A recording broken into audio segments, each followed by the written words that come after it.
Hello বন্ধুরা, আজকে আমরা মুড়ি মাছ রান্না করব। তো সবাই দেখেন আমরা কিভাবে রান্না করি। দেখুন আমরা বেগুন সিটাসি। তো বলে দেখুন, আমি এখন মুড়ি মাছ কেটে দেখাবো। আমরা এটি কুচি কুচি কাটবো বন্ধুরা। দেখুন কিভাবে আমরা কুচি কুচি কাটছি। এখন মুড়ি মাছের কাটা হয়ে গেছে। তো এখন আমরা সবজিগুলো কাটতেছি। ওই সবজিগুলো কাটাবার আমরা আস্তে একটি প্লেটে ঢেলে রেখে দিব। আমরা আলুটা কেটে নিলাম, খেতে সুস্বাদু হবে বলে। আমার পানি কড়াইতে তেল দিয়ে দেই, মাংস দিয়ে দেই, মাংসের একটু পানি দিয়ে দেই, মশলা দেওয়ার পর একটু মাংসগুলো দিয়ে দেই। মাংস দেওয়ার পর আমরা সবজি যা যা দিই সব দিয়ে দিব।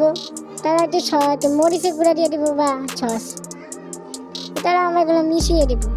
মিশিয়ে দেখুন এটা হলুদ কালার আছে, খুবই সুস্বাদু। চিলি সস দিয়ে দিব, পানি দিয়ে দিচ্ছি।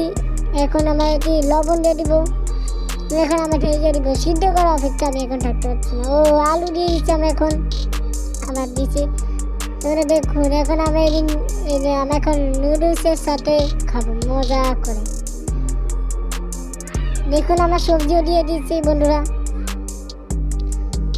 সেটা খুবই সুস্বাদু। কত সুন্দর গ্রাম বন্ধুরা। আমরা খাই, তোমার লাইক সাবস্ক্রাইব করো। টাটা। মজা আছে খুব, তাই না?